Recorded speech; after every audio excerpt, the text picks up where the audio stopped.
A friend of mine likes to joke that every Jewish person has an Uncle David. So I'd actually like to conduct a quick experiment. If you have an Uncle David, could you raise your hand? That's a lot of us. So I'm no exception. I also have an Uncle David, but mine was Irish Catholic. If you'll indulge me, I'd like to tell you a little bit about him. My uncle, David Maloney, grew up in New York City in the 1950s and 60s. To give you a little bit of a picture of his childhood, he was an altar boy, which sounds wholesome enough, but his fellow altar boys grew up to be the real mafiosi upon whom the characters in the movie Goodfellas were based. My uncle actually did well enough in high school to get a full scholarship to college, but his parents convinced him to turn it down because they thought college was a waste of time. So instead, he stuck with his childhood friends, he got mixed up in mob activity and drugs, and eventually he was involved in an armed robbery. To this day, I'm not sure exactly what his involvement was. I don't know if he actually held a weapon or if he was simply there. But I do know that he was caught, convicted, and sentenced to 8 years in a New York State penitentiary. After serving his sentence, he emerged a damaged and deflated man. He spent the rest of his adult life working menial jobs and struggling with addiction, and ultimately he died in his early 60s. Of course, when I was a child, I didn't know any of these things about my uncle. What I knew was that he was funny and kind, and that he loved me. It may sound strange, but some of my fondest memories of him involve him popping out his dentures and chasing my brother and me around while he clacked them at us, which was something he could do because he also got kicked in the face by a horse when he was young and lost a lot of teeth. I remember him and my Aunt Juliet, who also led a challenging and complicated life, playing joyfully with us, and with their two little Bichon Frises, Molly and Sam. And I very fondly remember my Aunt Juliet, who honestly sounded a little bit like a higher-pitched Fran Drescher, calling out from across the room, "Samuele, come here!" Sorry, Aunt Juliet. Overall, I remember thinking of their home as a warm and fun place, and I remember them doting on my brother and me. For all their flaws, my aunt and uncle were both deeply caring people, and I miss them both today. I often find myself thinking about my Uncle David at this time of year, and wondering how much richer and fuller and longer his life might have been had he not spent time in prison, or had the stigma of that time not followed him throughout his life. Unfortunately, I'll never know. What I do know is that he made a terrible mistake when he was young, and he was never able to get out from under the shadow it cast. My Uncle David powerfully illustrates the truth of words I first encountered while preparing for our congregation's civil rights trip last spring, that each of us is more than the worst thing we've ever done. These words come from Bryan Stevenson, the celebrated lawyer and activist who founded the Equal Justice Initiative and penned the memoir Just Mercy, which we read ahead of our trip. Since I'm quoting him, I would feel remiss if I didn't say a bit more about him and the work of the Equal Justice Initiative, or EJI.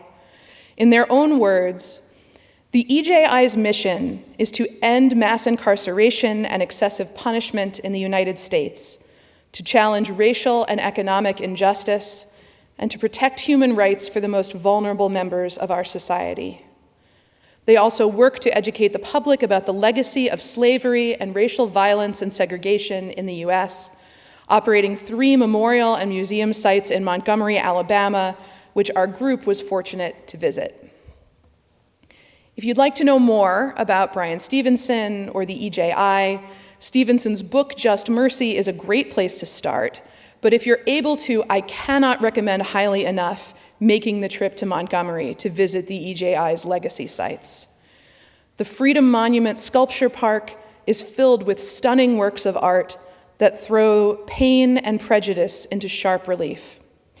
And the sheer scale of the National Memorial for Peace and Justice, a 6-acre outdoor installation filled with monuments to victims of lynching and other acts of racial violence, is powerfully arresting. To visit these sites is an eye-opening and heart-opening experience.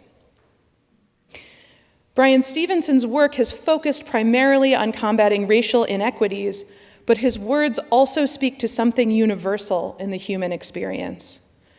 Without in any way diminishing its ties to anti-racism or the vital importance of that work, I am struck by the broad reach of Stevenson's statement that each of us is more than the worst thing we've ever done. This is something I think all of us need to hear. Now, perhaps you're thinking that this claim is self-evident. After all, we know that Judaism teaches that every human being is created b'tselem Elohim, possessing an image or spark of the divine that endows us with infinite value and dignity. And while that spark can perhaps be obscured by our misdeeds, it cannot be extinguished by them. We also know, to paraphrase Walt Whitman, that we contain multitudes. Each of us has a Yetzer Hara and a Yetzer Hatov, a selfish, destructive impulse and a virtuous impulse. Both are constantly vying for our attention, and each of us has acted on both of these impulses at one time or another. Yet the seemingly simple idea that we are more than the worst things we have done, that these things are a part of us, but they are not all of us, can be difficult for us to truly internalize and accept. We may think, well, of course, we're all imperfect, we're all flawed, but there is a wide gulf between a person who commits the occasional harmful or immoral act and someone guilty of truly heinous crimes. And we would be right. Some people are crueler and more dangerous than others. Some wrongdoings cast longer shadows than others. And there are people whom we cannot in good conscience allow to move freely in society. But I would suggest that there are far fewer such people than we might think. Most of us lie somewhere toward the middle of the continuum between righteousness and wickedness. And most of us can achieve repentance, provided we are given the opportunity and we are willing to put in the effort. Our tradition teaches that we address wrongdoing through teshuvah, by turning away from our misdeeds and turning back toward God or our higher selves. According to medieval Rabbi Maimonides, teshuvah requires many steps. We must recognize our wrongdoing, regret it, confess it publicly, and seek forgiveness from anyone we have harmed. And ultimately, when given the opportunity to commit a similar wrongdoing in the future, we must choose a different path. Only then have we completed our teshuvah.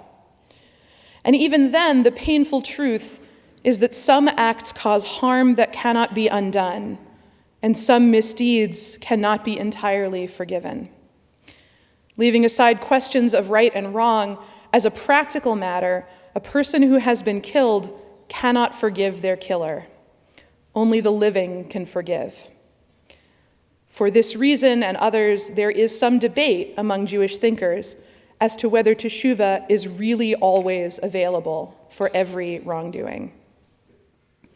And yet, our tradition encourages us to pursue teshuvah to the greatest extent possible. Judaism teaches that teshuvah is an essential property of the universe, that it's woven into the very fabric of our reality because it is in all of our natures to do wrong and to need a way back. On Rosh Hashanah, Rabbi Noah recounted a midrash about angels debating whether or not human beings should be created. Some insisted that humanity's inclinations toward deceitfulness and strife meant it would be better for us not to exist. In the end, however, as we know, God did create us because God believed that our potential to be just and merciful and kind outweighed the dangers posed by the coarser parts of our natures. God believed that our capacity for cruelty does not obviate the good we can do. We are more than the worst parts of ourselves. And in almost every case, teshuvah gives us a way forward toward repair and wholeness. For some of us, it is most challenging to apply this idea to others. Perhaps we see people who have done and continue to do terrible things, and we cannot imagine how they might be redeemed. Or perhaps we do not even wish to see them redeemed. It's only natural for us to feel this way, especially about people who have hurt us directly, or whose misdeeds remind us of ones from which we have suffered.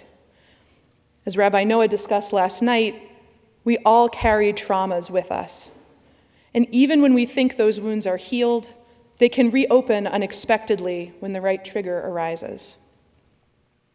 Even so, our tradition exhorts us to summon up whatever compassion we can and to remain open to the possibility that those who have done wrong can change, grow, and do good in the world. In Pirkei Avot, a Talmudic treatise on ethics, we find this sage counsel: Dan et kol ha'adam l'chaf zechut. We often translate this as something like, give everyone the benefit of the doubt.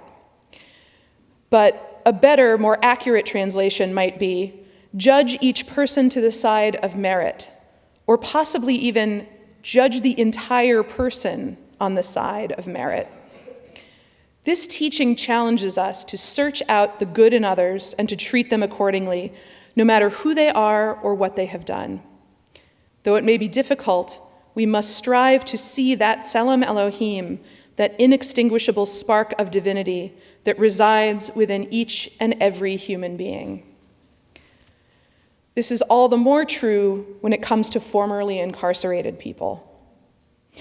Even for those who have served their sentences and done their best to reintegrate into society, the stigma of incarceration is profound and painful. It follows people throughout their lives, shaping their employment opportunities, their relationships, how people perceive them, and so much more. It is all too easy to write off someone who has spent time in prison as a hopelessly bad or broken person. And yet we know that they, too, are created in the divine image. When I meet someone who was formerly incarcerated, I try to think about my Uncle David. I think of who he might have been had his opportunities in life not been so limited. And I think of who he still was and the love he showed for me and our family. To quote Brian Stevenson once more, being broken is what makes us human. We all have our reasons. Sometimes we're fractured by the choices we make. Sometimes we're shattered by things we would never have chosen. But our brokenness is also the source of our common humanity, the basis for our shared search for comfort, meaning, and healing. Our shared vulnerability and imperfection nurtures and sustains our capacity for compassion. We have a choice. We can embrace our humanness, which means embracing our broken natures and the compassion that remains our best hope for healing.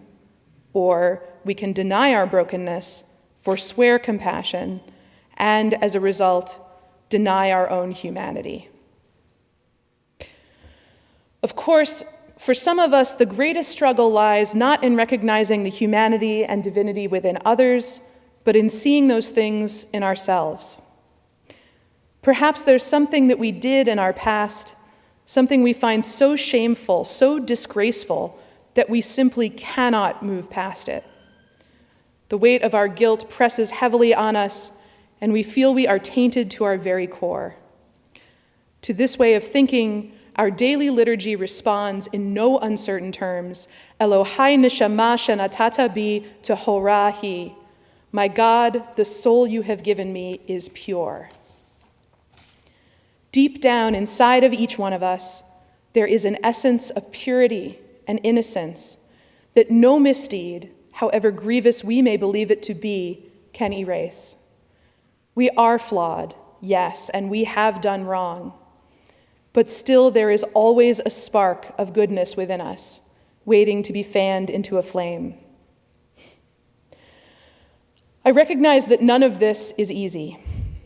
There are some wrongdoings, whether they are our own or another's, that we may find it nearly impossible to see beyond. At times like this, it's also vital that we remember that no one sins in a vacuum.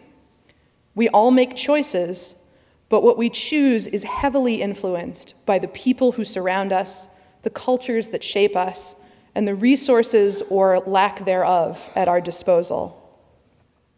Teshuvah works the same way. To fully commit ourselves to teshuvah, we need the right kind of support, both internal and external. We need to have internal resources to believe in our own capacity for goodness and give ourselves the grace to grow and heal and move forward. And we need external resources too, both material and in the form of the love and support of the people around us. If we are earnest in our desire to see ourselves and others do teshuvah, then we must structure our society in a way that facilitates teshuvah rather than impedes it. What might such a society look like? One possible model could be the cities of refuge described in the Torah.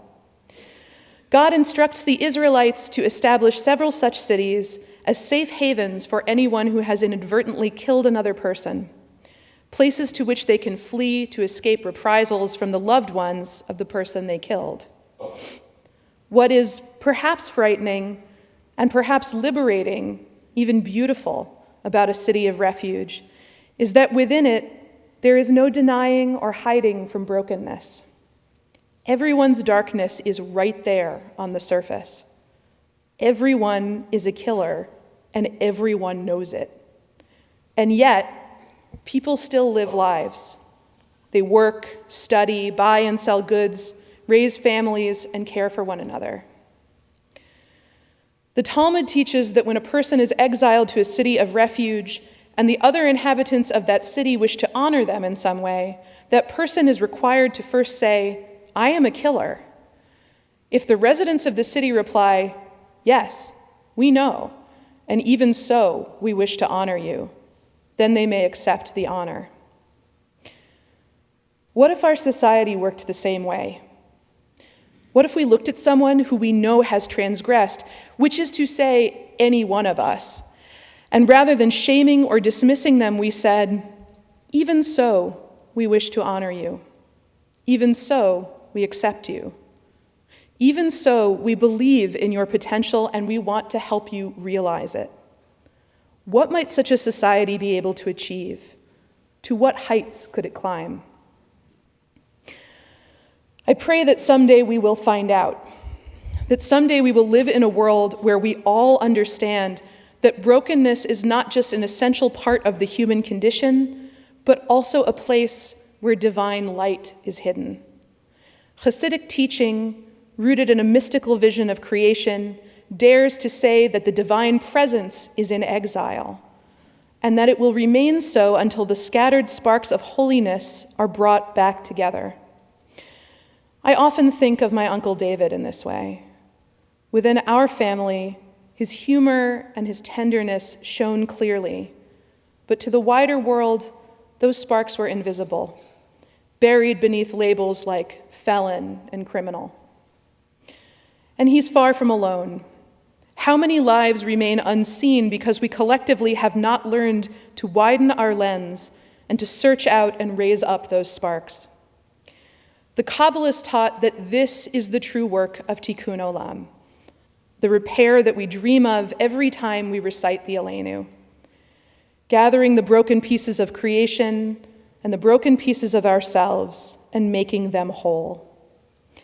If we can learn to do this, if we can truly accept, in Brian Stevenson's words, that each of us is more than the worst thing we've ever done, then we can not only help ourselves and one another to heal, but we will take a real step toward healing our fractured world.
Shema